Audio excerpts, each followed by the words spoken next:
지난주에 미국 대통령 선거가 있었습니다. 이번 선거는 빛과 어둠의 싸움이었습니다. 그래서 빛이 승리했다 하고 우리가 이야기할 수 있어요.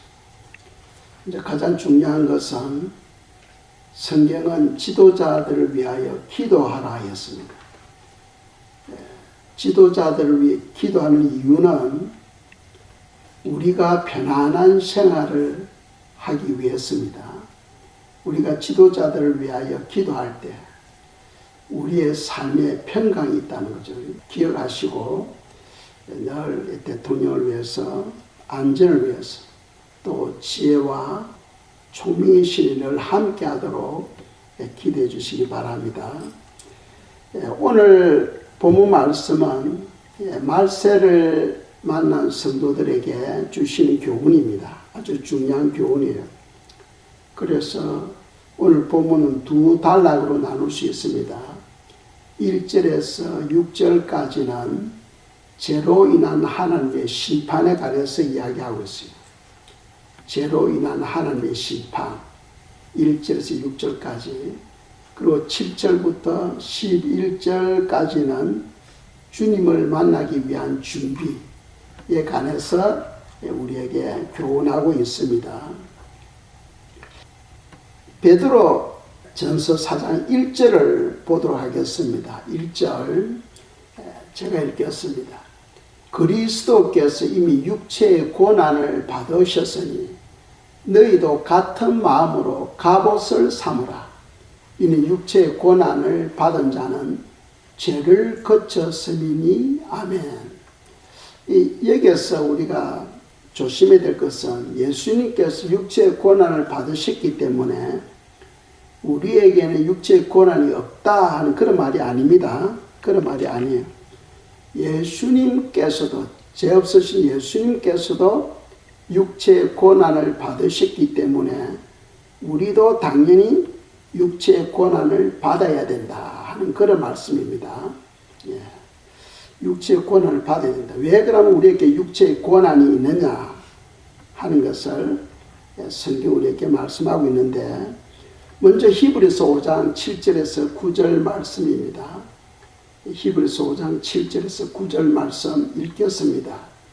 그는 육체에 계실 때에 자기를 죽음에서 능히 구원하실 이에게 심한 통곡과 눈물로 간구와 소원을 올렸고 그의 경건하심으로 말미암아 들으심을 얻었느니라. 그가 아들이시면서도 받으신 고난으로 순종함을 배워서 온전하게 되셨은즉 자기에게 순종하는 모든 자에게 영원한 구원의 근원이 되시고. 아멘. 예수님은 죄가 없으신 분입니다. 바로 하나님이시거든요. 하나님이 사람의 옷을 입고 이 땅에 오셨습니다. 오셨는데 주님께서도 고난을 받으셨다는 거예요. 이때 고난을 받으심으로써 어떻게 됐다는 겁니까? 8절에서는 순종을 배워서 합니다. 순종을 배웠고 9절에서는 온전하게 되셨다. 무엇을 통해서? 고난을 통해서. 왜 그러냐면 예수님은 신성과 인성을 가지고 계셔요. 신성은 하나님이시니까 필요가 없습니다. 그런데 인성, 사람의 성품을 가지고 있기 때문에 주님도 고난을 받으셔야 되고 그 고난을 통해서 온전하게 되셨다는 거죠. 그러니까 우리도 하나님께서 고난을 주신다는 겁니다. 그 고난이 바로 연단이죠. 연단을 통하여 우리를 온전하게 만들어 가신다는 겁니다. 온전하게 만들어 가신다. 이게 왜 그러냐 하면은 주님께서 십자가를 지고 가실 때에 주님이 처음부터 끝까지 다 진 게 아니죠. 주님이 처음부터 끝까지 그 십자가를 다 지고 간 게 아닙니다. 그래서 마태복음 27장 32절입니다. 읽겠습니다. 나가다가 시몬이란 구레네 사람을 만나매 그에게 예수의 십자가를 억지로 지워가게 하였더라. 누가? 로마 병정이, 그죠? 로마 병정. 그러니까 처음부터 골고다 언덕까지 주님께 십자가 끝까지 지워간 게 아니에요. 지워간 게 아니고 일부분은 구레네 사람에게 맡겨주셨다는 거예요. 그러니까 그 남은 부분, 주님이 지지 못했던 그 부분을 주님께서 고난을 통하여 온전하게 되시는 겁니다. 그러니까 우리에게도 우리가 져야 할 십자가가 있다는 거예요. 주님께 처음부터 끝까지 다 진 게 아닙니다. 그렇기 때문에 구레뇨가 진 것처럼 우리에게 주어진 십자가가 있다는 거예요. 사람들이요, 주님이 십자가를 지시고 모든 죄물을 다 해결해 주셨기 때문에 우리는 그냥 놀고 먹으면 된다 하는 구원파들이 있어. 그런데 빠지면 안 됩니다. 주님께서 십자가를 다 진 것이 아니고 우리에게 맡겨준 부분이 있다는 거예요. 그건 우리가 지어야 됩니다. 그것을 짐으로써 우리가 순종을 배우고 우리도 온전하게 된다는 거죠. 온전하게 되어진다 하는 것을 말씀합니다. 그래서 우리가 살아가는데 여러 가지 고난과 환난들이 있잖아요. 그런 것을 받음으로써 우리는 주님이 지지 못했던 그 부분을 우리가 고난을 받음으로써 제 문제가 그 부분은 해결이 되어진다는 것을 성경은 말씀하고 있어요. 그러니까 자 보세요. 베드로전서 4장 1절 후반절에 보시면은 육체의 고난을 받은 자는 죄를 거쳤음이니 아멘. 아시겠죠? 그러니까 우리가 담당할 그 부분을 십자가를 짐으로써 제 부분을 제 부분을 거쳤다. 나머지 부분은 주님이 지셨으니까 우리가 주님께 매달려야 되죠. 나머지 제 부분은 주님께서 해결해 주셔야 되는 겁니다. 주님께 지지 못했던 그 부분은 우리가 감당해야 된다는 거예요. 그래서 하나님은 우리에게 연단이라는 고난을 통해서 우리를 만지시고 우리를 순종의 사람으로 만들어 가신다는 겁니다. 베드로전서 4장 5절 6절입니다. 읽겠습니다. 그들이 산자와 죽은 자를 심판하기로 예비하신 이에게 사실대로 고하리라. 이를 위하여 죽은 자들에게도 복음이 전파되었으니 이는 육체로는 사람으로 심판을 받으나 영으로는 하나님을 따라 살게 하려 함이라. 아멘. 사람은 누구나 모든 사람은 다 장차 심판대에 다 서게 된다 하는 것을 성경은 말씀하고 있어요. 모든 사람은 다 심판대에 서게 됩니다. 예수 믿는 사람이건 안 믿는 사람이건 다 심판대에 서게 되는데 예수님을 믿는 사람은 상급 심판을 받죠. 상급 심판. 네가 주님 안에서 어떻게 살아느냐에 따라서 상급을 주는 심판입니다. 그런데 불신자들에게는 정죄의 심판이 있습니다.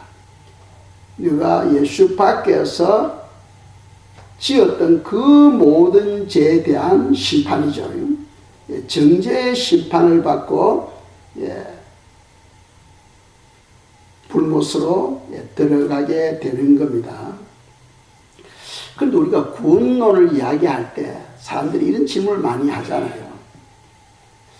한글의 창시자가 누굽니까? 세종대왕이죠. 세종대왕이 글자를 백성들을 위해서 글자를 지으셨고 또 일제시대 때는 이순신 장군이 엄청나게 남해에서 일본 배들을 무찌르고 큰 공을 세웠는데 그런 사람들은 지옥으로 갔습니까? 천국으로 갔습니까? 하고 사람들이 많이 질문하잖아요. 그런 사람들은 그래서 성경은 뭐라고 말씀합니까? 일단 5절에서는 우리가 산자와 죽은 자를 심판하기로 했습니다. 산자는 예수 안에 있는 사람이 산자죠. 죽은 자는 예수님 밖에 있는 사람, 예수님을 안 믿는 사람을 죽은 자로 성경이 말씀합니다. 그런데 산자건 죽은 자건 다 심판대에서 자기가 살아온 삶을 다 이야기하는 거예요. 이 땅에 우리가 녹음기가 있는데 녹음기는 좀 세월이 오르면은 삑삑삑삑 막 잡음도 나고 어떤 거는 막 나오지도 않고 그렇잖아요. 근데 하나님께서 만들어 놓은 녹음기는 이거는 엄청나게 성능이 좋은 거예요. 어떤 말이든 내가 말로 한 것은 다 녹음이 돼가지고 심판대에서 다 이야기하게 됩니다. 심판대에서 다 이야기하게 돼요. 그러니까 사실대로 고하리라 하고 말씀합니다. 그러니까 우리가 말을 조심해야 되는 거예요. 내 입에서 나오는 이 모든 말은 다 내 마음에 녹음이 다 되는 거예요. 녹음이 다 돼가지고 심판대에서 아무리 어두운 곳에서 내가 속삭여도 그게 다 녹음이 돼요.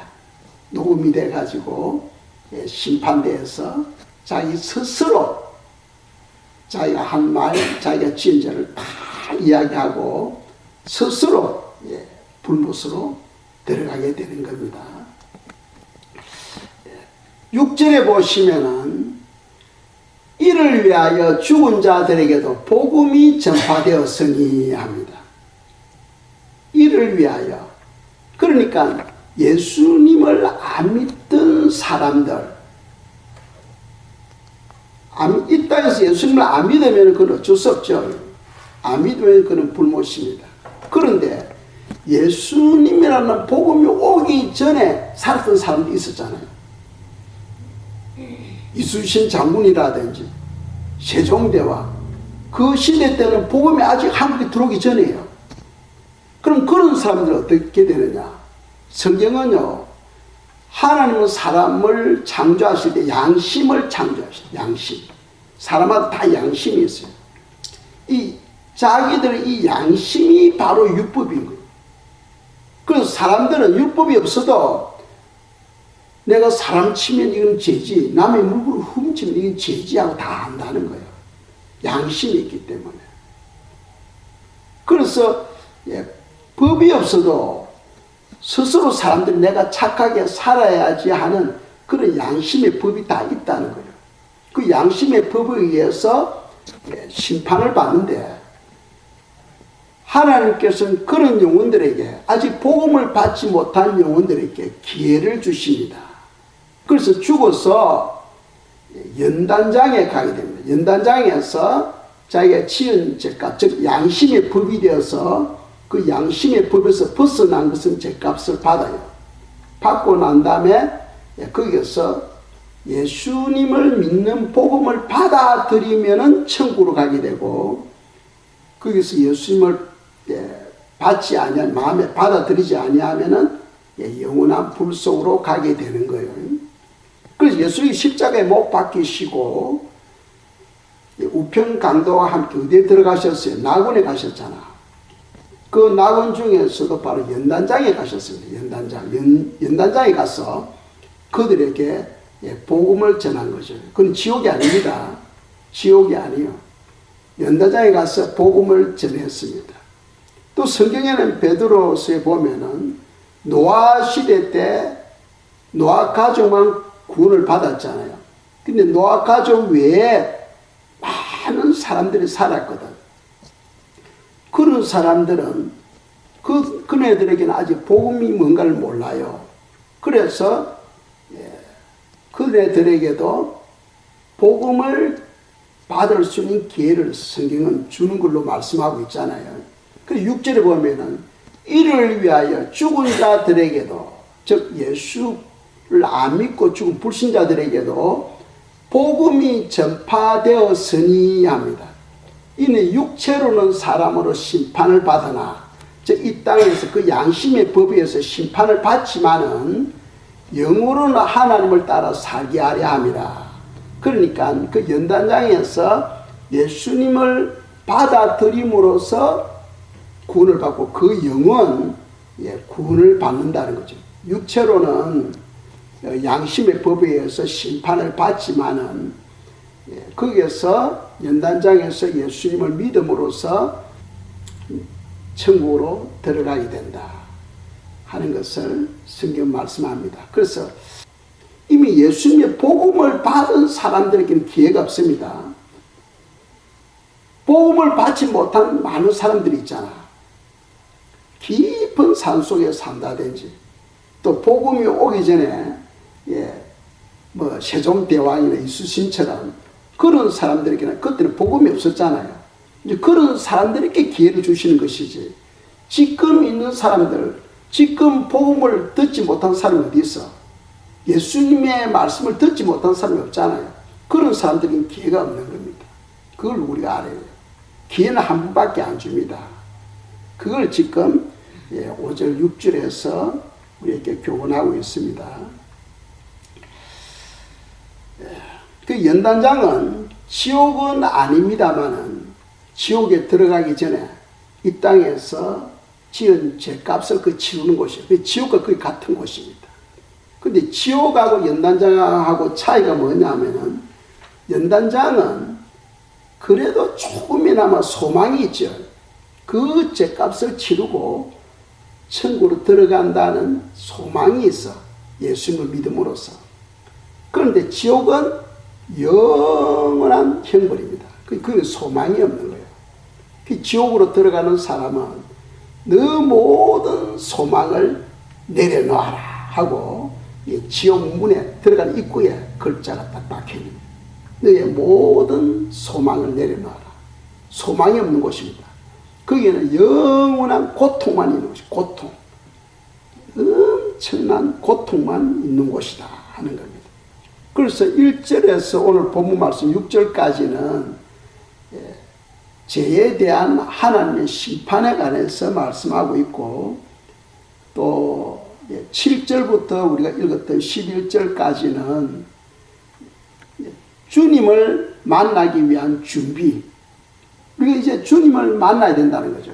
그래서 베드로전 4장 7절 함께 읽겠습니다. 만물의 마지막이 가까이 왔으니 그러므로 너희는 정신을 차리고 근신하여 기도하라. 아멘. 만물의 마지막, 이 베드로가 언제 쓴 거예요? 2000년 전에 쓴 말씀입니다. 만물의 마지막이 가까이 왔다.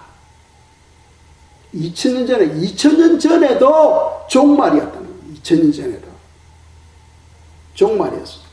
종말의 사건들은 2000년 전부터 오늘날까지 계속되고 있는 거예요. 그럼 종말은 언제 시작되어졌느냐? 예수님이 십자가에 못 박히심으로써 기름 부음이 끝나는 그 순간부터 지금까지 2000년 동안 종말이 계속되고 있습니다. 이해하시죠? 종말이 지금도 계속되고 있어요. 그래서 2000년 전에도 우리가 사도행전 보면은 주님이 곧 오실 걸로 생각하고 자기 재산을 팔아가지고 가는 사람들이 나눠주고 하는 그런 기사들이 나오죠. 그 사람들은 그러면 신앙이 잘못된 겁니까? 아니에요. 하나님이 그렇게 하도록 만들어 놓은 거예요.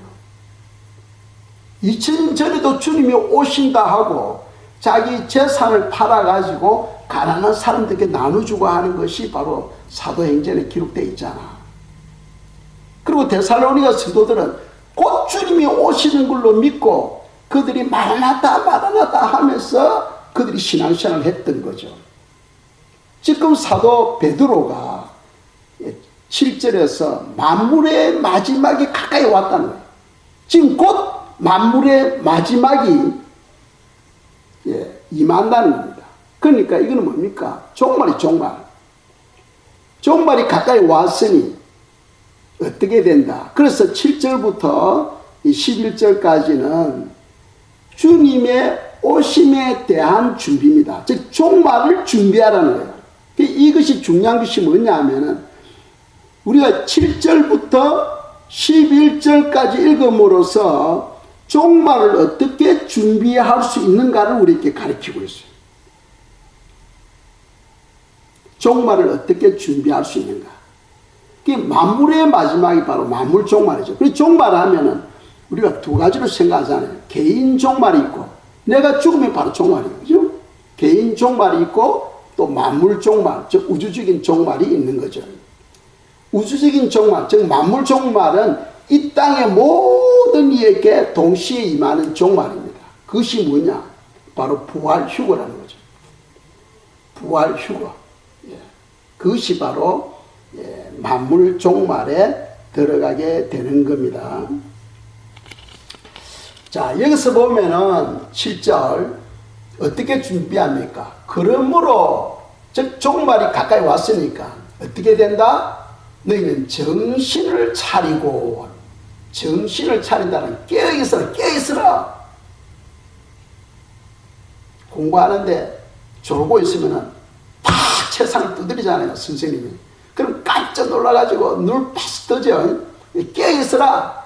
지금 종말이다. 깨어있어라. 너희는 정신을 차리고 근신하여 삶을 절제라는 거예요. 이것도 하고 저것도 하고 그게 아니고 지금 너 삶을 지금 시간을 아껴라는 거예요. 시간을 아껴라. 절제해서 뭐 하라는 거예요? 기도하라. 지금 기도할 때다. 하나님께서 지금 이 시대 때 성도들에게 주시는 가장 큰 교훈이 지금 기도할 때다. 기도. 이 기도 시간을 놓치게 되면 영원한 후회를 하게 된다. 지금 기도할 때다. 기도해라. 기도해라 하고 말씀합니다. 종말이 가까이 왔으니까 정신을 차리고 근신하며 기도하라. 이것이 바로 종말을 위한 첫 번째 교훈이야. 종말 준비를 위한 첫 번째 교훈입니다. 이 기도가 얼마나 중요하냐 하면은 창세기 16장에 보시면은 아브라함하고 그 아내 사레하고 이야기가 나와요. 무슨 이야기냐 하면은 하나님께서 창세기 12장에 보면은 너에게 자녀를 주겠다 했거든. 그런데 16장에서는 벌써 아브라함이 10년이 흘러가지고 85세입니다. 85세가 되는데도 불구하고 10년이 흐르는데도 불구하고 하나님께 자녀를 안 주시는 거예요. 그러니까 마음이 의심이 생기겠죠. 그래서 그 아내 사례가 여보 내게는 종 하갈이 있으니까 하갈을 통해서 자녀를 생산하면 좋겠다 합니다. 그래서 아브라함이 그럼 그래 그렇게 할까 해가지고 하갈 사례의 종 하갈하고 잠을 자서 아기를 생산하죠. 그 아기가 이름이 뭡니까? 이스마엘이죠. 이스마엘. 그러니까 이스마엘의 후손이 오늘날 무슬림 사람들입니다. 그리고 또 약속에 의해서 사례가 또 임신해 아기를 낳죠. 그때는 언제입니까? 세월이 15년이 흐르고 난 뒤에 이삭을 낳고 15년이라는 세월이 흐르고 난 뒤에 하나님께서 약속의 자녀 이삭을 주셔. 그리고 이삭의 그 후손이 오늘날 유대인들이죠. 지금도 이스마엘의 후손과 이삭의 후손이 서로 다투고 싸우고 죽이고 하는 거예요. 왜? 하나님께서는 아브라함에게 너 몸을 통해서 내가 자녀를 주겠다고 창세기 12장에서 16장까지 무려 4번이나 하나님께서 반복해서 이야기를 합니다. 그런데 그것을 의심해가지고 종 하갈을 통해서 아기를 낳게 되거든. 그렇다면은 아브라함이 아내 사라가 종을 갖다가 통해서 아기를 낳도록 하면은 아브라함은 뭐 해야 됩니까? 하나님께 기도를 해봐야 되잖아. 주님, 이것이 주님의 뜻입니까? 기도를 해야 돼요. 기도하지 않고 그냥 하갈하고 잠을 자서 아기를 낳아. 그 결과가 오늘날까지도 이 지구촌에 전쟁이 끊어지지 않고 있습니다. 그러니까 기도 안 함으로 인하여 맺어진 그 열매가 엄청난 거예요. 아브라함이 사라하고 기도하지 않고 자녀를 낳음으로 인해서 오늘날까지도 전쟁이 끊어지지 않고 수없이 많은 영혼들이 죽어가고 있는 거예요. 우리는 어떤 일을 하고자 할 때 큰 일이든 작은 일이든 기도해야 된다. 특별히 지금 정말 주님이 곧 임하시는데 임할 때에 우리가 영적으로 준비되지 아니하면 안 되는 거죠. 그 준비를 위해서 너희들이 기도해야 된다 하고 성경은 말씀합니다. 이 종말에서 가장 중요한 교훈이 기도하라. 어떻게? 정신을 차리고 근신하여 기도하라 하고 성경은 지금 말씀하고 있는 거예요. 우리 에녹을 한번 볼까요? 에녹은 65세에 아기를 낳죠. 머두셀라라는 아기를 낳게 됩니다. 그때는 왜 65세 때 아기를 낳느냐? 에녹 시대 때는 사람이 대부분 다 900세 이상 살았잖아. 그러니까 이 몸의 모든 활동이 아주 느려요. 그래서 아기를 보통 낳는 사람들은 뭐 60세, 80세, 100세 이상 이때 돼야 처음으로 아기를 낳는 거예요. 그때는. 그러면서 이제 뭐 969년 살고 대부분 다 뭐 900세 이상 살죠. 그래서 에녹이 65세 때 머두셀라라는 아이를 낳게 됩니다. 그런데 하나님께서 그 아이 이름을 머두셀라라고 지어주는 거죠. 머두셀라 뜻은 무슨 뜻이냐 하면 죽을 때에 쏟아지리라. 이 머두셀라가 죽을 때에 쏟아지리라. 그러니까 에녹은 그 머두셀라라는 이름을 받으면서 마음에 무엇을 느끼냐 하면은 하나님이 이 땅을 홍수로, 즉 머두셀라가 죽을 때에 물로서 이 땅을 심판하신다 하는 것을 알게 돼요. 그래서 에녹은 65세 때부터 늘 하나님을 찾고 하나님과 동행하게 됩니다. 왜? 이 머두셀라가 언제 죽을지 모르잖아. 오늘 죽을 수도 있고 내일 죽을 수도 있어. 그러니까 이 머두셀라가 죽으면은 바로 엄청난 큰 홍수가 와서 세상을 전멸시켜버리는 거예요. 그러니까 항상 에녹은 날마다 하나님을 찾고 하나님을 의지하며 하나님과 동행합니다. 그런데 성경 보면 이 머두셀라가 제일 오래 살아. 인간 중에서도 아담보다 더 오래 살아요. 969년 더 오래 살아. 그게 무슨 의미냐? 하나님의 사랑. 하나님의 사랑. 머두셀라가 죽는 날 바로 홍수가 일어나게 되고 물로서 하나님께서 이 땅을 심판하게 됩니다. 그래서 지금 하나님은 이 땅을 심판하기 위해서 다시 오시는데 우리는 첫째로 기도로서 준비된다. 기도로서 준비된다. 그런데 사람들은요 이렇게 이야기합니다. 베드로가 2000년 전에도 종말이 되었는데 지금까지도 주님이 안 오시잖아. 그러니까 주님은 영영이 안 오신다.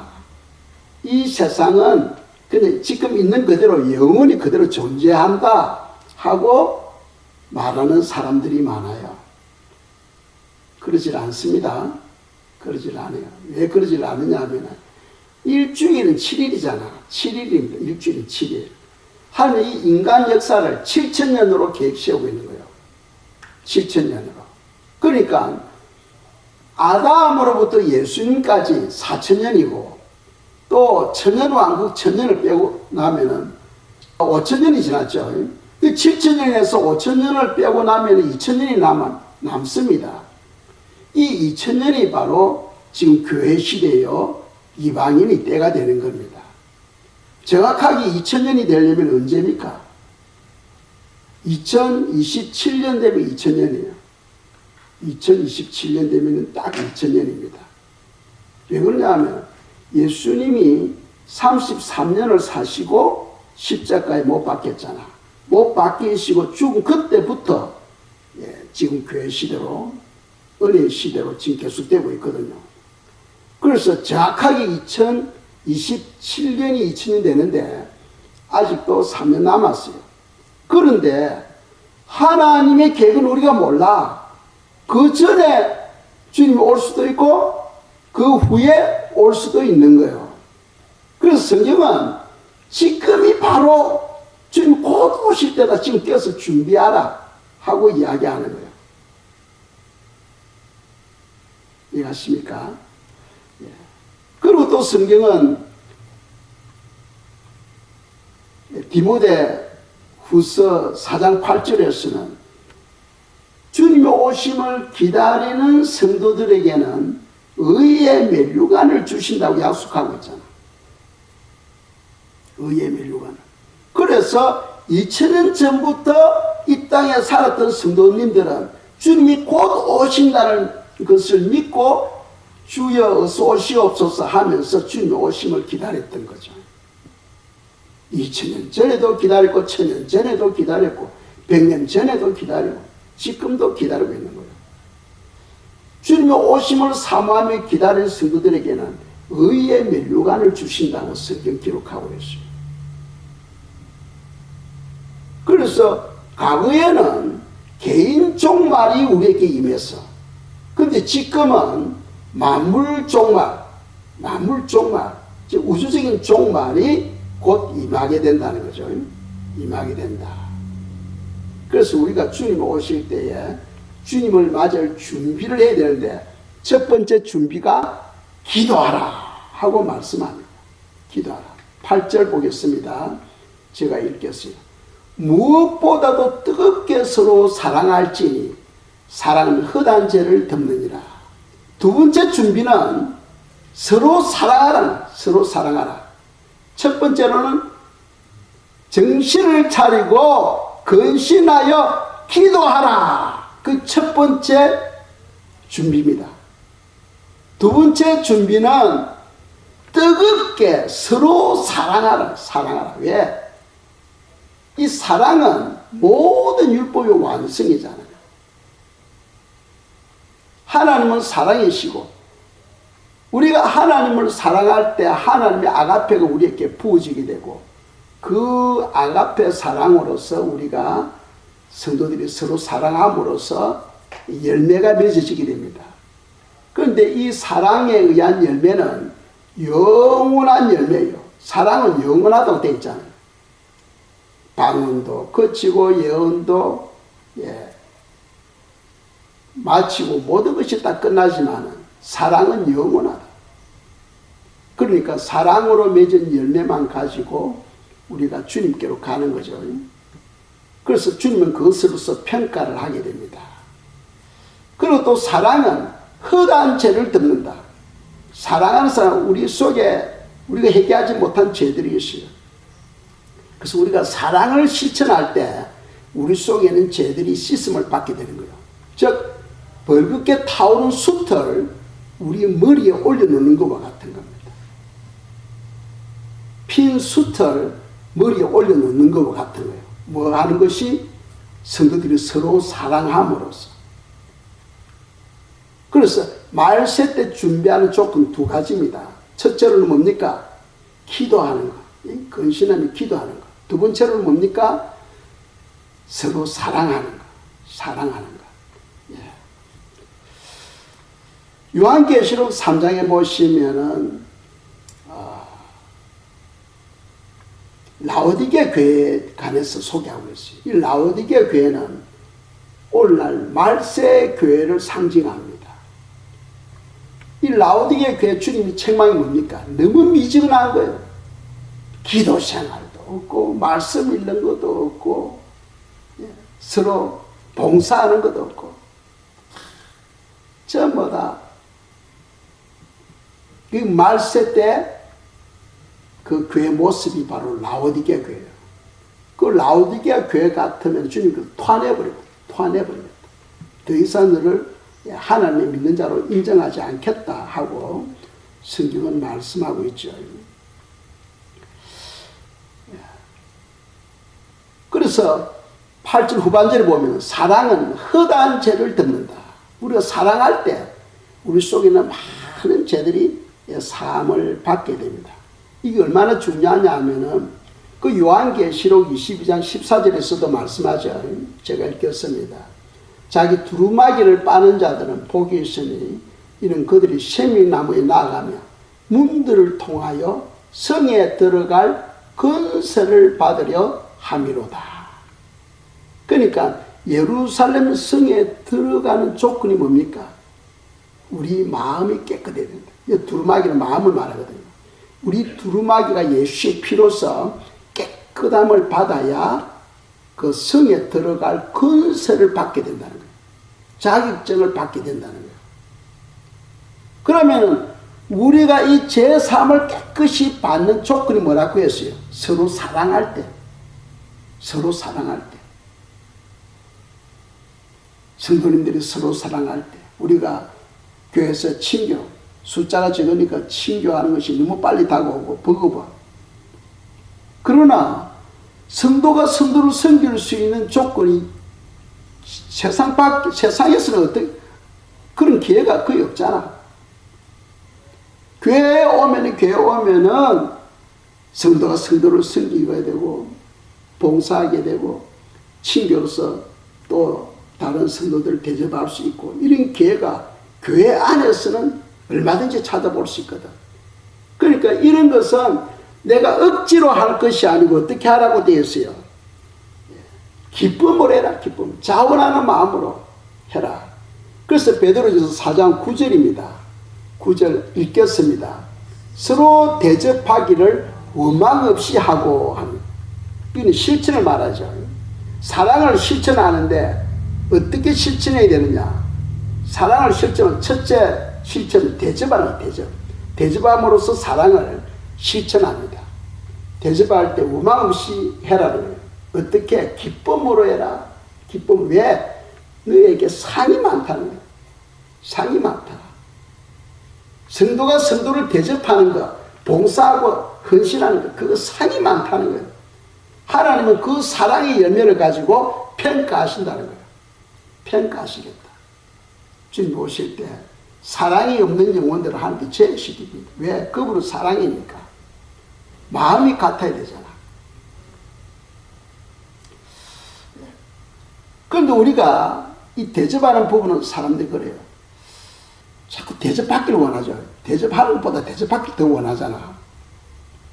그 대접을 받으려면 어떻게 된다? 한 구절 보겠습니다. 마태복음 7장 12절입니다. 읽겠습니다. 그러므로 무엇이든지 남에게 대접을 받고자 하는 대로 너희도 남을 대접하라. 이것이 율법이요 선지자니라. 아멘. 그러니까 모든 하나님께 세우신 선지자들, 성경에 기록된 모든 율법이 무엇을 말하냐 하면은 대접을 받으려면 먼저 대접하라는 거예요. 대접하는 사람이 대접을 받는다는 겁니다. 사람들로부터 대접을 못 받는다 할지라도 반드시 하나님으로부터 대접을 받는다는 겁니다.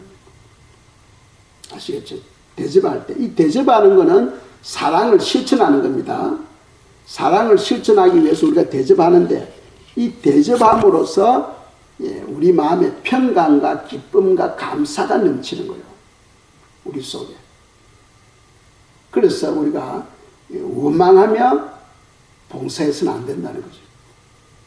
짜증내면서 봉사하면 안 된다는 겁니다. 하나님은 엄청난 축복을 주려고 준비하는데 우리는 그걸 바라보지 못하고 내가 조금 수고한데서 그것 때문에 짜증내고 원망하고 해서는 안 된다는 거예요. 그 봉사로 인해서 오는 축복이 너무나 크다는 것을 성경 우리에게 말씀하고 있습니다. 베드로전 4장 10절입니다. 읽겠습니다. 각각 은사를 받은 대로 하나님의 여러 가지 은혜를 맡은 선한 청지기 같이 서로 봉사하라. 아멘. 이건 두 번째 사랑을 실천하는 거죠. 첫 번째 사랑 실천은 뭡니까? 대접하다. 그죠? 대접하라. 두 번째로는 서로 봉사하라. 청지기 같이 봉사하라. 종처럼 봉사하라는 거예요. 종처럼. 이 땅에서 종로를 하면은 하늘에서 더 큰 자가 되는 겁니다. 그 예수님도 이 땅에서 제자들이 발을 씻기시고 제자들을 수종 들었잖아요. 그와 같이 이 땅에서 봉사하는 것이 바로 천국에서 더 큰 상급을 받게 되는 거예요. 그 사랑을 실천하는 데는 첫째로는 뭡니까? 대접하는 거. 두 번째로는 종처럼 봉사하는 거예요. 봉사하는 거. 마지막으로 4장 11절입니다. 읽겠습니다. 만일 누가 말하려면 하나님의 말씀을 하는 것 같이 하고 누가 봉사하려면 하나님이 공급하시는 힘으로 하는 것 같이 하라. 이는 범사의 예수 그리스도로 말미암아 하나님의 영광을 받으시게 하려 함이니 그에게 영광과 권능이 세세 무궁하도록 있느니라. 아멘. 지금 마지막으로 이제 11절에서 뭐라고 말씀합니까? 너희들이 서로 말을 하려면은 당당하게 진실하게 말을 하라는 거예요. 마치 하나님의 말씀을 하듯이 당당하게 진실하게 이야기를 하라. 진실한 말만 하라는 겁니다. 그게 바로 사랑을 실천하는 거죠. 말할 때마다 그게 가시가 있고 그게 거짓말이 포함되어지고 하면 안 된다는 거예요. 그리고 또 봉사할 때는 뭡니까? 내 힘으로 하는 게 아니고 하나님이 공급하시는 은혜로 하라는 거예요. 은혜로. 하나님이 공급하시는 은혜와 내 힘으로 하는 게 차이가 있어요. 내 힘으로 하면은 성도들부터 칭찬받기를 원해. 이 칭찬 안 해주면 시험에 들어버려요. 그건 자기 힘으로 하는 거예요. 하나님이 공급하시는 은혜로 봉사하는 사람은 남들이 칭찬하든 안 하든 그냥 즐거운 거예요. 그냥 기쁜 거예요. 그냥 감사가 흘러나오는 거예요. 그러니까 우리가 봉사할 때는 어떻게 된다? 하나님이 나에게 공급하시는 힘으로 공급하시는 은혜로 봉사하라는 거예요. 그래서 오늘 말씀을 결론을 내린다면은 지금 곧 마지막, 지금이 마지막 때다. 종말을 위해서 성도가 준비하는 것은 기도로 준비해야 되고 사랑으로 준비된다. 두 가지입니다. 그럼 사랑을 실천하려면 어떻게 된다? 사랑을 실천하려면은 섬겨야 되고 그리고 대접해야 되고 대접하는 것이고 두 번째로는 뭡니까? 봉사하되 종처럼 봉사하라 하고 우리에게 말씀하고 있습니다. 그래서 사랑을 하게 되면 받는 축복이 제가 쭉 적어봤어요. 성경에 있는 말씀 적어봤는데 사랑할 때 받는 축복이 첫째로는 허다한 죄를 덮는다. 많은 죄 사함을 받게 되고 두 번째로는 율법을 완성하게 된다고 되어 있죠. 로마서에 보면 사랑은 율법의 완성이다. 계명을 완성하게 됩니다. 세 번째로는 예수님의 제자가 된다. 너희가 내 말에 순종하면 내 제자가 되리라 하고 요한복음에서 말씀하죠. 또 4절 넉넉한 구원을 이룬다. 베드로후서 1장에서 말씀하죠. 넉넉한 구원을 이룬다. 또 모든 두려움을 내쫓는다. 우리 마음에 두려움이 오는 것은 내 마음에 사랑이 없기 때문에 두려움이 온다는 거예요. 염려 근심이 온다는 겁니다. 그래서 사랑의 사람은 두려움이 없어져 버립니다. 그리고 여섯 번째로는 하나님의 성품에 참여하게 됩니다. 하나님의 사랑이잖아요. 하나님의 성품에 참여하게 된다. 엄청난 축복이죠. 마지막으로 그런 사람들이 모여있는 곳에는 부흥이 온다는 부흥이 온다.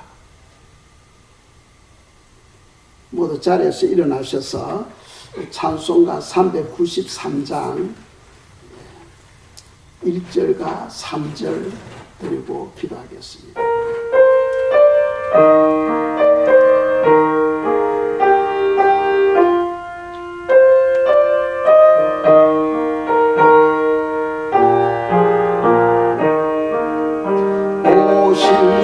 오신신하신 주 내 아버지여 늘 함께 계시니 두려움 없네.